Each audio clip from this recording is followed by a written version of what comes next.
Do you realize that every important change in the world for the last 30 years has come out of research in microwaves, radar, television, even the H-bomb? But what makes you think that you can discover anything? Who are you? Nobody. Nobody at all. But the secrets of the universe don't mind. They reveal themselves to nobodies who care.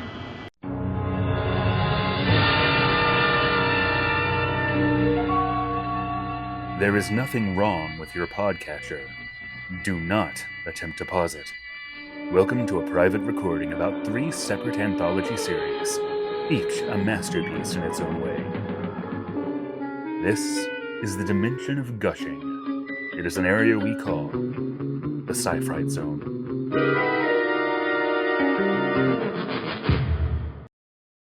Welcome to the Sci-Fright Zone, where 2 fans of anthology series go through the Outer Limits, Night Gallery, and Twilight Zone. I'm Diana. And I'm Alisha. Just to explain things, I have seen all these shows multiple times, and I am forcing Alisha to watch them, because she's only familiar with the Twilight Zone. I had heard of Outer Limits before, and I knew it was one of those, cult classic foundational sci-fi joints, but I'd never watched it before, so I was excited to dive in. We're immediately introduced by the show's iconic opening, where the control voice says, "There is nothing wrong with your television set. Do not attempt to adjust the picture." And this is an icon that everyone loves, and we plagiarized it heavily for the intro of this. But what do you think, Alisha? I thought it was a really great, little tone setting thing. The Twilight Zone and opening is super iconic. Mm-hmm. And I guess I was low-key worried they were going to try to rip that off, but I feel like the little control opening is, different enough to be its own cool little thing. Yeah, did you think it went on too long? Maybe a little bit. Because they shorten it. The first episode, I think, is the only one that has it at this length. They chop it down. Oh, yeah, that makes sense, because it does go on a little bit. It does. But it's cool. Creators behind the show were very insistent they had that, and studio executives were worried because they thought people would actually turn off their TV. Oh, no. They were going to think that it was, real? Yeah. Oh, wow. They really had to fight for it, and they actually had to change the title of the show to The Outer Limits, because in its pilot, I think it was called Please Stand By or something, and the Cuban Missile Crisis kind of made people a bit more wary of... Yeah, that'll put a damper on things. But no, this show, the people behind it, at least initially, were very passionate about it, and this first episode was written and directed by the creator of The Outer Limits, and unlike Rod Serling in The Twilight Zone, he didn't actually do too many episodes, so this is one of his rare unicorns, and I love to see it. Oh yeah, I didn't know. I didn't know how involved the creator was, at all. He was very involved behind the scenes, but he just didn't write too much because he was doing a million things at once. We pull up to KXKVI in Southern California, and it's a radio station that's seemingly a family-run mom-and-pop owned radio station. I don't know how it works, but the only employees we see there are the owner, the owner's wife, and the owner's brother. Yeah. We're immediately introduced to radio DJ Gene Buddy Maxwell, and that is his full legal name. He's doing his usual radio fare, and then he notices that they're actually only transmitting their audio at half the distance it should do. Carol, who is one of the few women in this, she explains that this is a deliberate thing because Alan, the man in charge of the station, is tinkering in his workshop and is requiring the station only go at half the range it should do. Also, Alan is stealing equipment like transistors. No one really knows what he's doing in his little shed, but since he owns the station, he's allowed to mess with it, even if sponsors will be unhappy with this. Yeah, it's a very weird, I don't know if this was just a thing you could do in the 60s, a mom and pop radio shop, but it seems like a very weird setup for a radio station. Alan seems to be an aspiring inventor. I think it's implied that he even built a transmission stuff himself, because it is very powerful and can reach into Canada if need be. Carol calls up her husband on the phone just to explain the situation, and he, in a more polite way, says, "Shut up and come here." Yeah, to be honest, I did not put together that these two were married when I first watched the episode. They don't have the most loving relationship. They do not know. She was talking to him more like a disgruntled boss with her weird little shut-in employee. He has been spending God knows how long tinkering with things and ignoring the rest of the world. Yeah, and it's unclear exactly how long he's been doing this, but I'm gonna go with a while if his wife is that over it. Definitely long enough that, yeah, she is like this. Because, like, if you watch other shows like The Twilight Zone, they often ask the question, what if a man was married to the most annoying woman in the world and they fucking hated each other? But The Outer Limits says, what if the woman was right? It's brave new take on this. Yeah. Because she is very justifiably annoyed. He is not doing anything. And to make things worse, the town is having a celebration to celebrate Alan for being a really amazing businessman and pillar of the community, and he just does not care. He's tinkering in his workshop with his 3D TV from 1963. He's picking up transmissions from space that doesn't sound like anything, just background radio noise. Yeah, it's weird that he was so obsessed with it, because it doesn't really seem like... I mean, space is making weird radiation noise all the time anyway, so, like... I believe this episode was written before we had definitive proof that space did that.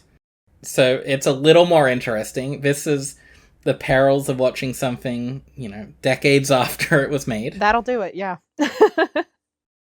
Okay, that makes more sense then. But still, it's not interesting enough from a normal person's point of view that he should lock himself away and sabotage his own business, which his family helps run. Yeah. And sabotage his marriage, because his wife is just sick of his shit. On top of everything else, this is eating into their money a lot. He is cannibalizing his own radio station for science. Yeah. Yeah, and this 3D TV also is just like... it's very goofy. It looks like an aquarium, kind of. That's what they look like in the 60s. Wait, well, yeah, but it's like clear on all sides. Yeah, it's almost like it exists to be a prop for later. It's very strange. No other reason. Yeah, exactly. Almost like that. Alan is pretty confident he's on a breakthrough and something revolutionary is going to happen. And Carol just doesn't give a damn, because he's being celebrated in a few hours. And she basically says, who are you to... who are you? You're just some guy. Inventions are done in laboratories and with real scientists, not just people tinkering in workshops. Which he takes great offense to, because a lot of the great discoveries were just made by regular people. Yeah, he has an actually quite nice speech about it. But also, she is right. He is... Yeah, I actually... I get not wanting to do something because you're busy, but he's taken it a bit too far. Half the town is showing up to celebrate him. And I don't know how big this place is, but still, that's a lot of people. Yeah, and the mayor is going to be there, Alan. She even makes a compromise, which is, if you won't go to this place, we'll bring every single person here to your mysterious shed. And he doesn't like that. Yeah, and it's so sad because she's like, I'm not going to ask you to choose between me and whatever you're doing because I know I would lose. And I'm like, oh my god, that's so sad. Alan sucks so hard. I don't like him. I genuinely wonder how long their marriage lasts after this episode. I know. I can't even describe just how much this man does not act like he cares about his wife. He barely even looks at her throughout the episode. He's so distracted with his little space experiment. He made a 3D TV and has discovered something no one else has before. I don't want to say he's, irredeemable, because he is a likable guy, but in a real-world setting, I would be pissed off at this man. He is the protagonist of a science fiction story, and she's just a normal woman. They're both right. Yeah. But also, I feel they're going into couples counseling soon. Yeah. And it's the 60s, so God knows how that's going to go. So, shortly after she leaves the room, conveniently enough, he keeps tinkering with this, and he picks up communication from the galaxy Andromeda. In a 60s TV kind of way, they try to make it seem very hard to do this. It's not as if this creature that they're going to pick up can actually speak English. They try to show some difficulty there, and he has to convert the noises it makes into binary from his computer somehow, and then that can be translated into English. But they at least try to show that this would be difficult and a creature from another galaxy couldn't just speak the same language. We'll come to other Outer Limits episodes where the aliens all speak the same language as us. But this time they at least put the effort into it. Yeah, appreciate a little effort there. I do think it's funny that he just happened to have like a star chart with him and was like, this is where we are. He's like showing it to Mr. Galaxy Being and is like, where are you at? I can accept the star map because he's doing some kind of space stuff. It is just very nice that it's like the 3D TV also had some kind of webcam on it that could send out to space and they could see each other perfectly. Yeah. Yeah, they kind of have this like cute conversation. Yeah, I love them. Trying to like, I guess, feel each other out. I love that the Andromeda being is basically, I imagine he's the same kind of guy. He is, because he says that he's not meant to be doing what he's doing, and it goes against their like legal system to talk to people from other galaxies. So these are two misfits, basically, just messing around for the sake of discovery and science. Mm-hmm. And I feel more romantic chemistry between these two, actually, than the man and his wife.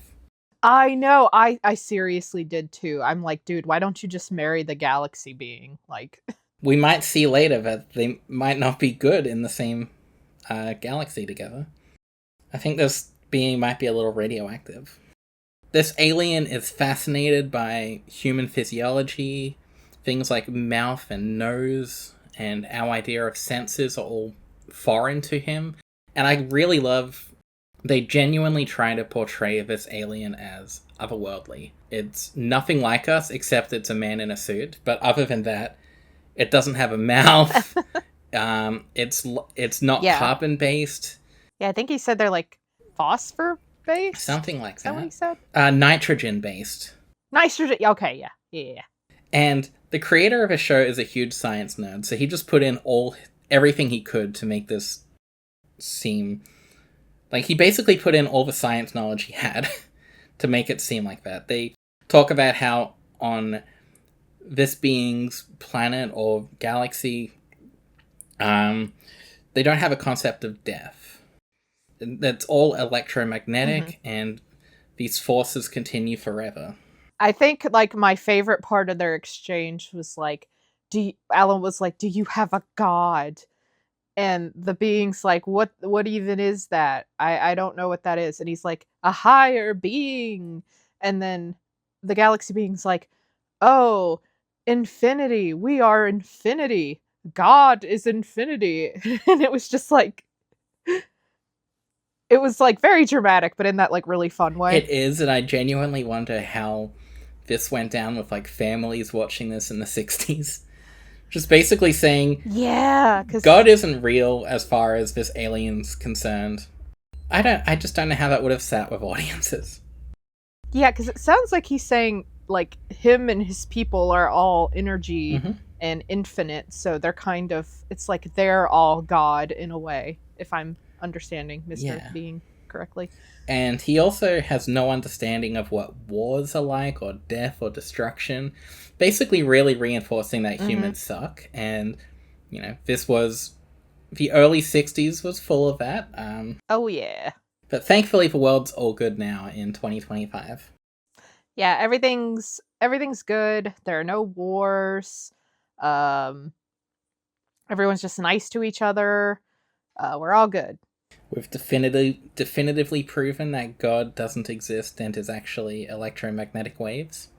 And all our little brains are a part of the space energy, or whatever they were getting at.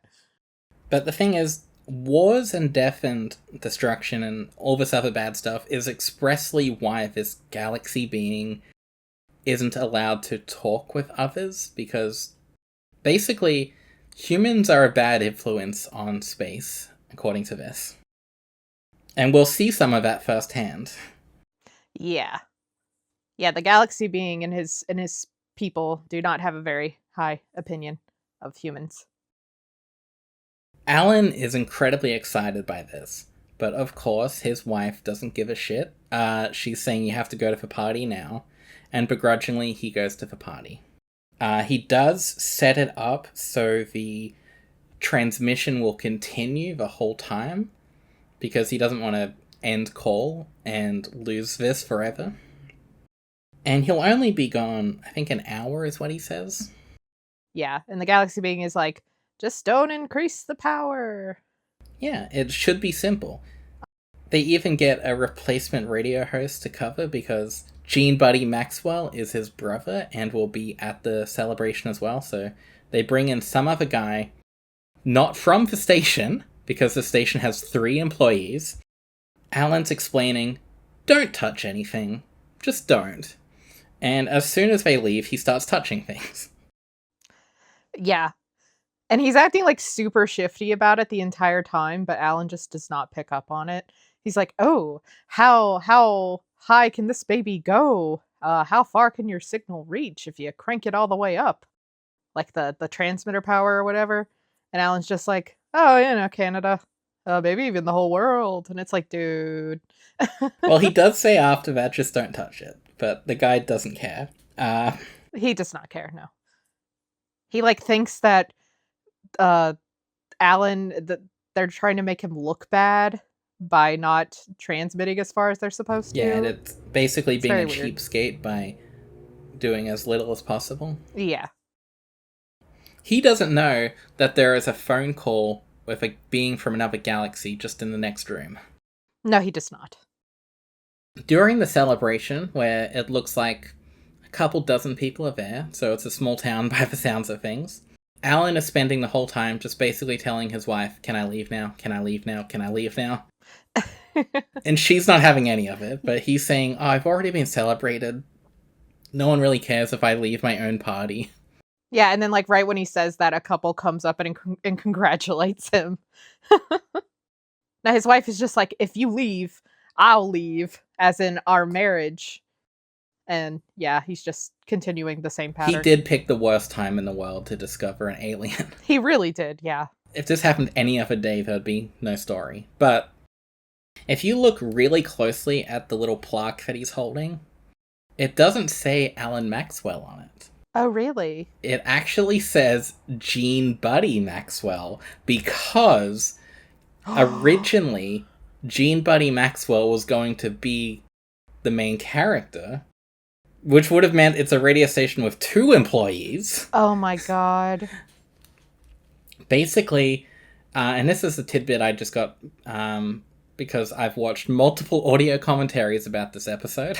They wanted Cliff Robertson as the lead role, and he is the man that plays Alan Maxwell, but he initially couldn't do it, so they hired Eddie Phillips and made him the lead. Later on during production, Cliff was able to actually sign back on, but they didn't want to get rid of the replacement, so they invented a whole separate character for him, which is the horn dog brother, who is the radio host. That's so cool. I mean, it's nice that they didn't just cut him loose. That's the whole reason Gene is here, because Gene Buddy Maxwell basically does nothing the entire episode. He doesn't need to exist, but he does. The main character would have been Gene Buddy Maxwell, but they left that to the little brother. Or maybe he's just stealing his brother's accomplishments. Maybe Gene Buddy Maxwell has his own shed where he's discovered another alien this whole time. Yeah, they're actually transmitting even less than they think they are, because they both have towers. Once Eddie Phillips, the replacement radio host, cranks all those dials and ruins the world, the Andromeda being is violently ripped out of his world into our world through the 3D TV. Yeah, it's pretty intense. It's like he's being born out of this little glass box, and then he like falls toward the camera, and it's all very violent. Everywhere this alien goes gets really noisy and windy, and everything starts flickering. It's like it's violent. There's a violent presence wherever it goes because it's clearly not meant to be on this planet. It's nitrogen-based, whatever that means. It makes some noises that just sound like howls, and I think that's because of... Like, I don't think... That's not it speaking. I think it's just the sound of the radiation being shot out of it. It's basically... Yeah. It's kind of messed up. His radio waves. Mm-hmm. Our main characters only find out about the disaster initially because Gene Buddy Maxwell is taking a girl into his car for a romantic night out, and he turns on the radio and hears that it's actually much more clear than it should be, and the host is basically saying, I turned up the radio because I wanted to. Fuck everyone else. Yeah. Yeah, he's like, yeah, guess what, everybody? We're broadcasting all the way to Canada. So because of this, Alan realizes stuff is going wrong, and it doesn't take long for the galaxy being to, after wandering the town aimlessly and destroying everything accidentally, in some really cool shots. Accidentally. It winds up finding Alan, and its unintentionally violent nature does not go well at a party filled with old people. No. And like Carol just like immediately goes ah! And like faints in Alan's arms because it was the 60s. Yeah, she's done enough womaning. It's time for the men to save the day. Yeah, she's got to have a little shutdown. Go to low power mode. In her defense, she did spend every waking minute of the episode being right about everything. Yeah, that is true. So absolutely, she's allowed to faint. Yeah, so Alan's like, no, you're radiation. Don't touch anybody. Just follow me. And he like starts leading him back to the tower. Meanwhile, police and the military show up because this thing has been destroying countless buildings and hurting people. Once again, not through any choice of its own. It's a radioactive creature in a place it doesn't know. Yeah, there was actually this really cute little scene where he like goes into, I think, a pawn shop or something, and he's like picking up the little knickknacks and looking at them and being all curious. It was very cute. Like, he's not doing anything on purpose to try to hurt people. It's just what he is. He's radiation. Yeah, this is not his fault. This is all the fault of Eddie Phillips for ruining everything, and also Alan Maxwell for leaving the call open. I blame him. Yeah. Oh, I like you probably could have found the transmission again. Maybe. I mean, I know some things just have to happen for the sake of the plot to keep happening, but would it have been so hard to like tune into the galaxy being again? I mean, you say that, but it's probably hard. He would be doing like a Lost Media YouTube video about it. How he has this one phone call, but he can't get back. Yeah. Missed connections, galaxy being. So, Alan, his unconscious wife, and the galaxy being all make it back to the radio station. The plot doesn't care about Gene Buddy Maxwell anymore. He's had his moment. Well, he does get one more. Apparently, it happened off camera, but apparently he tried to like help, and he must have like grabbed the galaxy being or something because his hands were like all burnt up. They get to the radio station and try to return the galaxy being back to where it came from, which is pretty hard to do since it's destroyed everything. Yeah. And the military shows up and wants to put an end to this dangerous creature. Carol woke up from fainting and steps outside, and the cops accidentally shoot her. So she's back to being unconscious, which is a good effort for her. Yeah, I would say that it's just completely insane that the cop shot an unarmed woman in a doorway, but Unarmed white woman. Well, okay, yeah. That's a little unbelievable, I guess. The galaxy being is able to heal her because it's cauterizing the wound with its radiation. Alan has like the most dispassionate reaction to his wife getting like shot in the neck. He just like walks her over to the galaxy being and is like, she's dying. Alan tries to tell the military and the cops that this is a peaceful creature, but they don't care. The galaxy being then steps out and basically says it has powers so strong that these humans can't even comprehend it. And as an example, it destroys the radio tower, just to show that it could easily fight back and kill all these people, but it doesn't want to. It is a harmless creature at the end of the day. That radio tower being destroyed, you will see it again in the show as archival footage in an unrelated episode. Oh, really? That's funny. You don't see too many radio towers being destroyed, so if you've seen it once, you'll recognize it. Well, I guess you can't waste a good tower explosion. This creature says humans should, instead of being violent, they should explore the world, discover the universe, and be peaceful. After that, they kind of like dissipate and look uncomfortable. Yeah.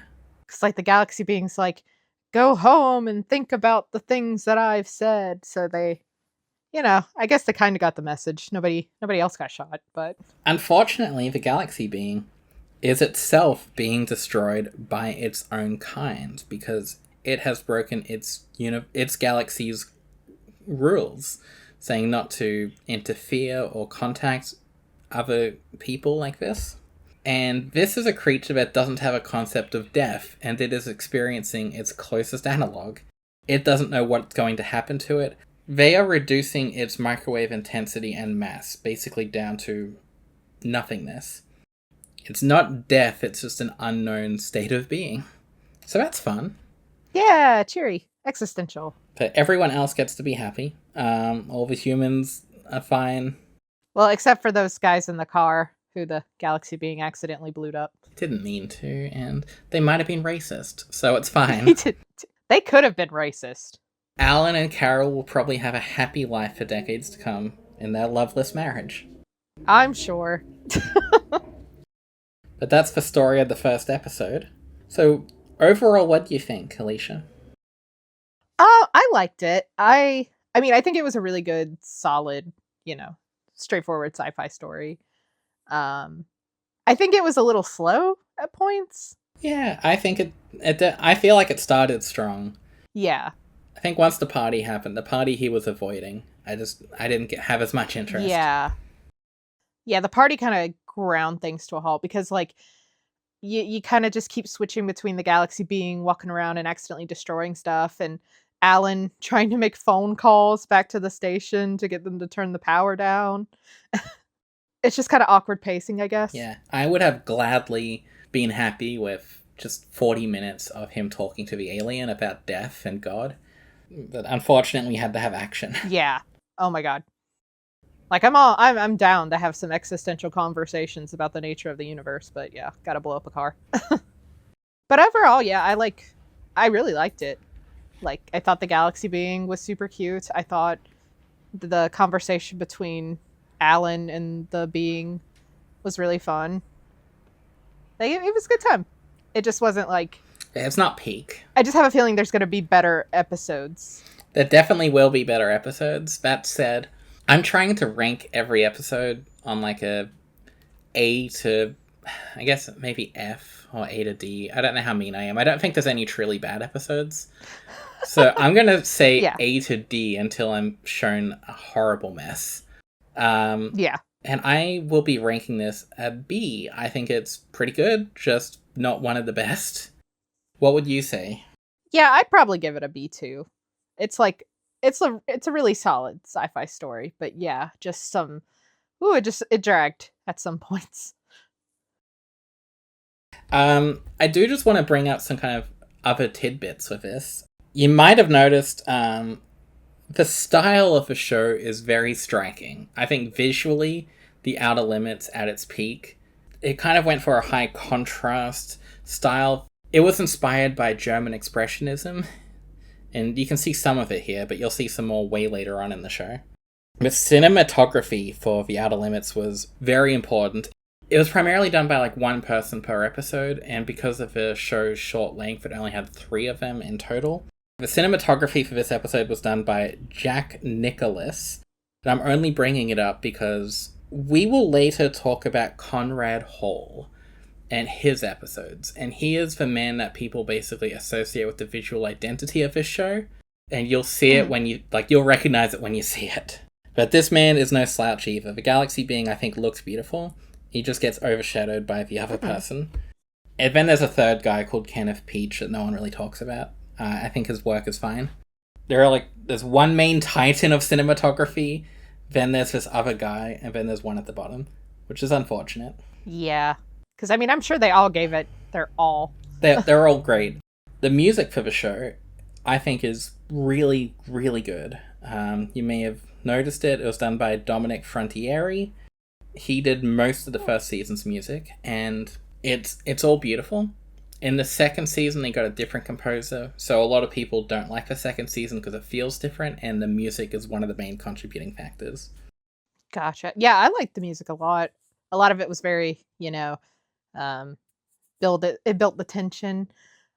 I remember there was this one part where Carol, like the replacement DJ, shows up in a car and he stops to talk to Carol, and there's just like this happy, jaunty music that plays for like 30 seconds, and I thought that was weird, but other than that, like, the music was really good. In a lot of the best episodes, it gives the show kind of like a haunting atmosphere. This was a pilot. A very slightly modified version of this is the original pilot that went to executives. This was basically a way just to get people to actually sign the show up for network. So a lot of this was kind of experimental, and they hadn't found their footing yet. And you might see, at the beginning of the episode, they say Joseph Stefano is the producer. And it's in big, bold letters. He is the guy that did the screenplay for Psycho. Really? And he was a huge name. He did nothing on this episode. Oh, rip. But the creator of the show basically called him up and was like, hey, do you want to be a producer for an upcoming TV show? And I'll put your name front and center on this. So then studio executives will say, oh, it's being produced by this man. He's good. So they will be more likely to sign off on the show. Yeah, so he gets a producer credit. Yeah, and he did nothing for this episode. And then they get the credibility. This whole episode was basically made before that had happened, and then they slapped his name on at the introduction. A lot of people kind of overstate his importance to the show, but he is basically right up there with Leslie Stevens as the two main heads of the show. People actually put him above the creator sometimes, which is weird to me. His episodes, when we get there, definitely are very impactful, but he also, he didn't start production immediately. And you'll be happy to know Leslie Stevens, the creator of the show, was the voice of the Andromeda being. He did an excellent job. He sounded very ethereal and spooky. I also just wanted to highlight Cliff Robertson is the actor that played Alan, as we discussed earlier. He is one of the few actors from this show to also appear in the 90s Outer Limits reboot. Oh, that's wild. And you might recognize him from a particular movie that you would have seen as a kid. He plays Uncle Ben in the Spider-Man trilogy, the Spider-Man movies by Sam Raimi. Oh my god, that was him? That's him. This is him as a little young man. As a little baby boy. I can totally see it. Oh my god. Yeah. I thought, that whole time I was watching that, I thought he looked familiar. That must be why. Yeah, I have been waiting months to tell you this. That's so cool. I had no idea. It's just weird that, we would recognize him from something towards the end of his career. But here he was. He's also in two Twilight Zone episodes. Oh, which ones? 100 Yards Over the Rim, if you're familiar with that. That's about the 1800s wagon trying to discover the West. Oh, yeah, I remember that episode. He plays the main character with the top hat. Oh my gosh. You'll see that later. Was that the one where they went, forward in time? Forward in time, yep. Mm-hmm. Yeah. He's the man that time traveled. Oh, hell yeah. And, more famously, he is in The Dummy, where he is playing the ventriloquist with the scary talking puppet. Oh my god, wow, I can't believe I didn't remember him then, because, yeah, that's a really famous episode. Yeah, it's the best Twilight Zone episode about puppets. Like, it's been a while since I've seen that one, but yeah. And in a lot less exciting news, but still it's nice to celebrate small bit actors, the police chief in this episode was also a police lieutenant in the Twilight Zone in Nightmare as a Child. Oh. And he will also be in a Night Gallery segment that you haven't seen. So he's one of the few actors to be in all three. He does have multiple uncredited roles in these shows as well. But these are his most famous roles, being police officer and police officer. Good for him. But yeah, that's so cool. The one guy who was on all three. No, there's a few more. Oh, my bad. Got ahead of myself. Definitely a few more than that. Yeah, that shouldn't be surprising. Mavis Neal Palmer, she played Woman in this episode. I don't know which one, but she is listed as Woman. She also appeared in all three shows in very small roles. Nice. There's a lot of small roles. She played Helen in A Stop at Willoughby and Mrs. Drucker in an episode of Night Gallery called The Ghost at Saworth Place. But there are lots of actors who have been in, like, all of these shows. And there are some actors that appear in, for instance, the original Outer Limits and the 90s Outer Limits. One in particular is very famous, which we'll get to later. Yeah, I love when shows have that kind of cool continuity thread. Yeah, unfortunately, no one has been in all four versions of The Twilight Zone yet. A fun little tidbit I got from the audio commentaries. The woman in the car that Gene Buddy Maxwell is hitting up. Oh yeah, it's hot date. That was Leslie Stevens, the creator of the show. That was his third wife. Oh wow. He went on to have 5 wives in his life. So good for him. Good for him. And she had kids from a previous marriage, and they were excited that she was going to be in an upcoming TV episode about an alien. Aww. So their kids, they'd make signs saying their mom has to get away from the monster, and they would display these in, like, local shops and stuff, just to be, because they were so excited that their mom was going to be on TV. That's so cute. I love that story. They were so happy that their mom was going to get got by a monster. She was barely in the episode, but there we go. Still, I mean, nepotism gets you a lot of places in Hollywood. That is very true. That's all I have for the Galaxy Being. Next time, we'll be watching the pilot TV movie of Night Gallery.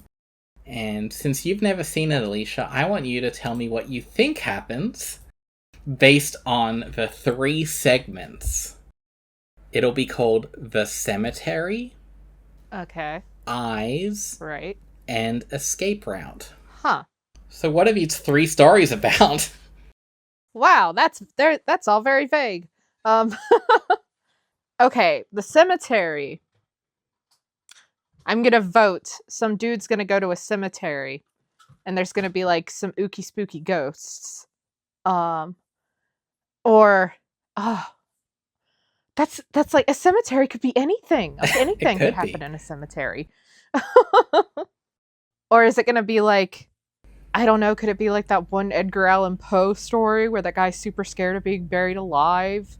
Is it something like that? Maybe. I don't know. What about Eyes? Is it gonna be about a guy feeling paranoid? Like he thinks everyone's watching him or something's out to get him? That's a good guess. Or does he think, I don't know, does he think this is a horror anthology, right? So like, is his house haunted? It's traditionally a horror anthology, but it's not always. I've told you before that there are some lighter segments in the show. I will let you know that in this TV movie, all 3 segments were written by Rod Serling, and these are some of the more scary segments before it had to be toned down for TV. So, oh god, this is Night Gallery at its most Night Gallery-ish. So, Yeah. Do you have any other guesses for eyes? Haunted house, haunted paintings. The paintings are looking at him. I don't know. Haunted cemetery, maybe. Yeah. All of these will be about cemeteries. That's the tiny thing. Escape route though. Damn. Okay. You will not in a million years guess this plot. Well, that feels like a challenge. Well, goddamn. Okay. Maybe a guy is trying to escape from hell. That could be something. A dude is trying to escape from prison, confronting his past guilt along the way. Shit. You're doing I better know. than I expected, but you're still very off. God damn it! I will confidently tell you that 2 of these stories are things that you would not ever predict to see. Yeah, I'm gonna be so pissed when I watch them. Oh, you will. It's just completely different. You'll love it, and one of these segments is directed by a very famous director before they ever had a career, as their first ever thing was directing a night gallery segment. Oh, who is it? Steven Spielberg. Really? His first ever segment was directing Eyes. That was what he did. That's so... Oh, man. And the studio hated him. The studio hated him for... I think he messed up or had some production issues. So he was almost blacklisted from the industry, but people in charge of the show were saying, no, he's actually good, give him second chances, and then he became the most famous director of our life. Oh my god, that's amazing. Yeah, I'm excited to see that one then. Like, how was he at the beginning of his career? That's cool. He was That's good. exciting. I mean, he became a legend, so... All 3 of these segments are bangers. Yeah, I'm excited. For the pilot movie, I'm sure they're gonna go hard. Yeah, I mean, I love Twilight Zone and Rod Serling so much. Like, I know Night Gallery is very uneven, but I'm excited to see it because this movie isn't. Night Gallery has issues. I still think it's great most of the time. And this movie is some of the best stuff in Night Gallery. So it's all downhill from here is what I'm saying. Woo! Well, I mean, it's always good to get your expectations raised really high at the beginning, right? So, if you somehow enjoyed this, you can follow us on Blue Sky at sci-frightzone.bsky.social. And I have my own personal account, which is at freezer.bsky.social. What about you, Alisha? oh gosh, I wasn't expecting to promote myself. But yes, I am at birdwoman.geekcritique.org. You might know me. I am married to the Geek Critique. You probably have heard me on streams if you're a fan of his. You've done the bird voice. Yeah, caw. That was me. My claim to fame. We now return control of your podcatcher to you. Until next time, when the control voice takes you back to the Sci-Fright Zone.